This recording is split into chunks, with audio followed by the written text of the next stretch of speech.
इसलिए पुण्यात्माओं, ज्ञान चर्चा हो या चाहे साध संगति हो, उसका मुख्य आधार केवल शास्त्र हो, शास्त्र नहीं होगा, सत्संग, सतगुरु का वचन।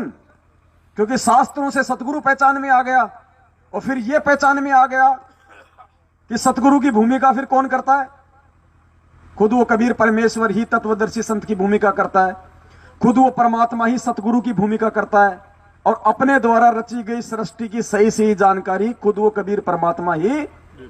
तो उसके बाद मोक्ष चाहने वाली आत्मा के लिए शास्त्र नहीं, सतगुरु के शब्द सर्वप्रथम होंगे, सर्वोपरि होंगे, और एक एक वचन को फिर वो मानेगा। अब सुनो परमपिता परमेश्वर का ये सत्संग।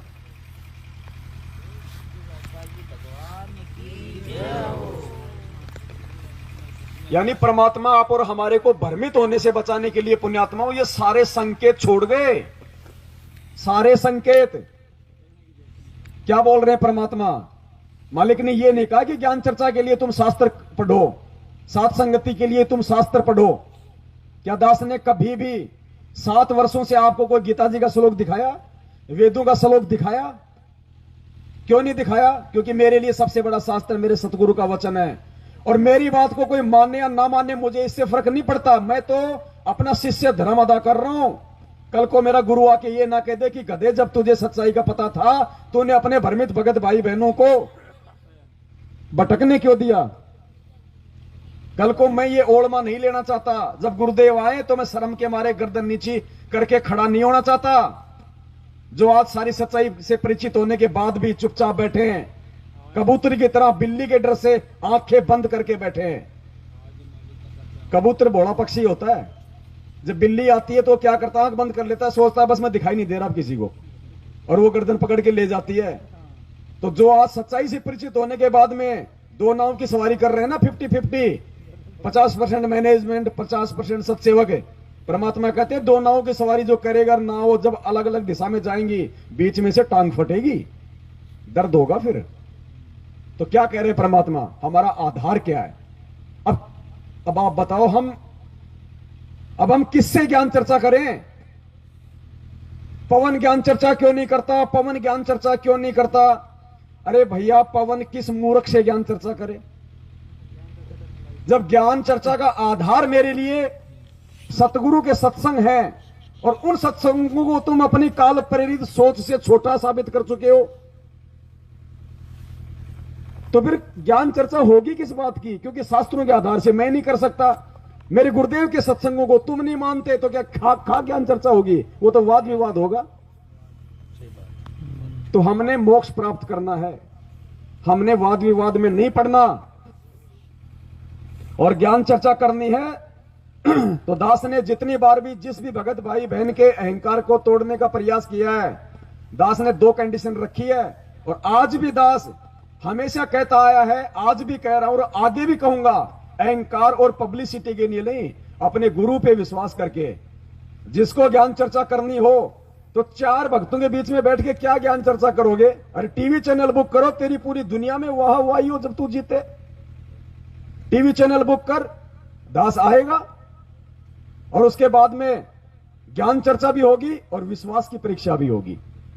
ज्ञान की भी परीक्षा होगी और विश्वास की भी परीक्षा होगी। भाई, जिसका ज्ञान सच्चा होगा तो फिर उसका भगवान भी सच्चा होगा, और जिसका ज्ञान कच्चा होगा तो उसका भगवान भी कच्चा होगा। तो भैया फिर विश्वास की भी परीक्षा होगी। और दास हर बार कहता भैया बीच में फिर जहर की बोतल रखी जाएगी।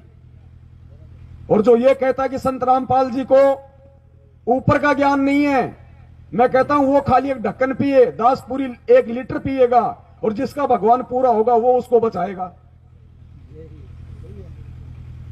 अगर ये दोनों परीक्षा देने के लिए वो तैयार है तो मैं ज्ञान चर्चा के लिए आधी रात को तैयार हूं। और ना, मैं हमेशा कहता हूं मैं कुत्ते का मुंह, ये मेरे शब्द हैं, ध्यान रख लेना, फिरूंगा नहीं। मैं कुत्ते का मुंह साबित हो जाऊंगा फिर जिस दिन, अगर ये 2 कंडीशन अगर आप स्वीकार करते हो, और यदि ये पवनदास पीछे हटता है, क्योंकि मुझे पता है कि ज्ञान से तो तुम नहीं मानोगे, तुम हार के भी हार स्वीकार नहीं करोगे। क्यों? क्योंकि तुम सर्वानंद के भी बाप हो, हमें पता है। तुम हार स्वीकार नहीं करोगे, हमें पता है। अरे जब तुमने भगवान को अपनी छोटी सोच से छोटा साबित कर दिया, उसके भगत से, अब मुझे कोई गुरुजी से ऊपर का ज्ञान तो नहीं हो सकता ना। और गुरुजी के ज्ञान को जिसने छोटा साबित कर दिया, अब वो मुझसे क्या ज्ञान चर्चा करेगा? तो ज्ञान से तो वो नहीं मानने वाला, सच बताएंगे तो भी, लेकिन विश्वास में वो मार खाएगा। फिर उसकी हिम्मत नहीं पड़ेगी, क्योंकि उसके अंदर विश्वास है ही नहीं, क्योंकि उसके ऊपर सतगुरु का पंजा है ही नहीं। वो वहां मर जाएगा। वो ढक्कन तो क्या, वो एक टपका मुझे जीप पे लेके दिखा दे कोई भी, हम पिएंगे भाई पूरी बोतल, क्योंकि हम सतगुरु के भगत हैं। और परमात्मा ने जब, कौन सा सेठ था भाई वो काशी में जिसकी नाव डूब गई, दामोदर। तो जब जहाज डूबने लगा, सब दामोदर के पास गए। तो दामोदर ने कहा कि भाई मैं क्या करूं, देख तेरे भगवान इतने बड़े बड़े, किसी ने गदा ले रखी, किसी ने तीर ले रखी, मेरा तो एक झुलाया बेचारा छोटा सा। जब तेरे वालों से कुछ नहीं हो रहा तो मेरा वाला क्या कर लेगा? तो एक वो पुराना सा था बढ़िया, अरे भाई हमने सुना है सतगुरु का भगत बगरा तगड़ा होता है। तू भी एक बार अपने भगवान से प्रार्थना कर ले भाई दामोदर, सतगुरु का भगत बड़ा, अगर कोई भगत हो तो वहां पे वो लोग उस कंडीशन को, वो आएंगे नहीं। जब ये कंडीशन सामने रख दी जाएगी, वो आएंगे नहीं फिर वो। तो पुण्यात्माओं, समय आने पे देखना वो भी होगा। ये जो कोरोना का जो दास ने वीडियो बनाया था, उसका मुख्य प्रयोजन कुछ ऐसा ही था। वो भेद या तो सतगुरुदेव जी को पता है या दास को पता है, और समय आया तो वो होगा। सारे संत महंत होंगे एक मंच पे, और या दास अकेला नहीं, ये जो साध संगत परमात्मा जो तैयार कर रहे हैं, ये सब जहर पीने के लिए आएंगे वहां पे। सतगुरु रामपाल जी भगवान की जय। तब देखेगी दुनिया यार ये कौन से घरे के प्राणी हैं, अब किस-किस को पिलाएगा? ये विश्वास परमात्मा इसलिए पैदा कर रहा है साध संगतियों के माध्यम से, पांचों यज्ञ की खीर खिला खिला के।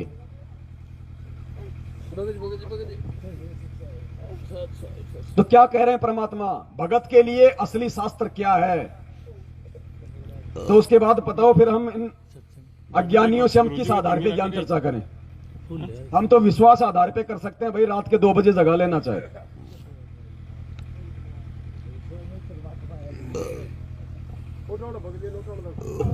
जिसमें पूरा विश्व इस बात से परिचित हो जाएगा और संतुष्ट हो जाएगा कि ये दास जो बोल रहा है उसके एक शब्द में भी कोई कच्चापन नहीं है, कोई भी एक शब्द भी असत्य नहीं है। एक दिन ऐसी स्थिति आएगी, फिर इस अपने को इन सदग्रंथों की बजाय केवल परमेश्वर की अमर वाणी, सच्चिदानंद घन ब्रह्म की वाणी जो उनके मुखारविंद से उच्चारित है, केवल उसी की ही आवश्यकता शेष रह जाएगी। और फिर उसके आधार से उस परम पिता की हम रल मिलकर ऐसी महिमा गाया करेंगे जैसे पहले हम श्री कृष्ण जी की लीला सुनते थे।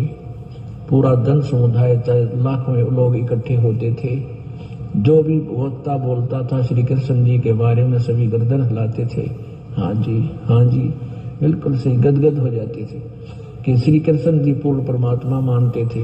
उनको ही हम सब लीलाएं उनकी की भी मानते थे, सर्वेश्वर मानते थे, क्योंकि किसी को भी नो ऑब्जेक्शन था, किसी को ऑब्जेक्शन नहीं था, सबको नो ऑब्जेक्शन था कि जो बताई जा रही है ये दंत कथा, ये लोक कथा जो सारी शास्त्र के विरुद्ध थी, वो हमने सत्य मान रखी थी। क्योंकि हम हजारों वर्षों से, लाखों वर्षों से यही दंत कथा सुनते आ रहे हैं, इसलिए प्रत्येक को गुंजाइश नहीं रही ऑब्जेक्शन करने की। अब इसी तरह ये दास चाहता है कि आपको इतना फीड कर दूं ये अध्यात्म ज्ञान सदग्रंथ को दिखा दिखा के, एक दिन आपके हृदय में ये समा जावे कि कबीर इज गॉड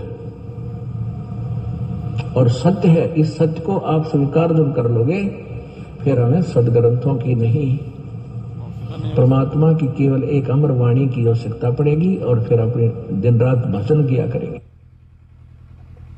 ये है असली सार अब बताओ किससे ज्ञान चर्चा करें और किस आधार से करें? क्यों अपना समय और माथा बर्बाद करें? है कोई सार निकलता है?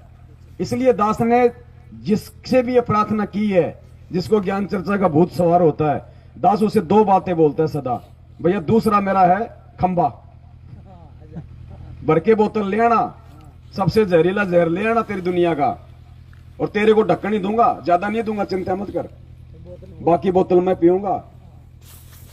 और ज्ञान और विश्वास दोनों की हो जाएगी परीक्षा।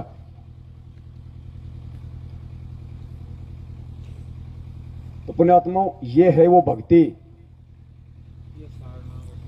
जहां भगत, जब अब इसमें क्या बोल रहे परमात्मा, जब पूरा विश्व इस दास से परिचित हो जाएगा। अभी तो हम ही परिचित नहीं हो रहे, अभी तो हम ही कभी इधर भग रहे हैं, गुरुजी आएंगे कि नहीं आएंगे जेल से। अरे यार वो कह रहा मेरे पास सार शब्द है। ये छोटी छोटी कॉमन सेंस की बातें जो सौपन में भी नहीं सोचनी चाहिए, उन बातों को लेके हम इस पंथ को छोड़ के जा रहे हैं।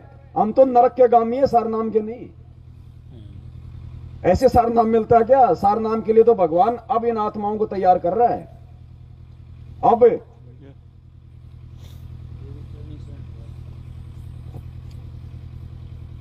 भगत जी पहले गुड़ खाएं या थोड़ा सा और मीठा हो लेते हैं? मालिक की दया से ये तो मीठा ही है। भगत जी का स्पेशली गुड़ बढ़िया कर लाए और दाल। कोई नहीं, वो भगत जी रामदेव जी का तो रहने देना, वो तो सो गए। अरे अजय सो ना, अजय क्यों खड़े हो रहे? सो उनका वापस ले जाओ ना। अच्छा। उनका वापस ले जाओ। क्यों भगत जी, उनका गुड़ वापस ले जाओ। चलो खिलाओ गुड़ तो खिलाओ भगत जी को। अगला टाइम निकल गया। चलो पहले थोड़ा खाई लेते गुड़ आराम से, है ना? अभी नींद आ रही है। हाँ, सेवा चल रही होगी चाय राम की भी। हाँ दया परमात्मा की।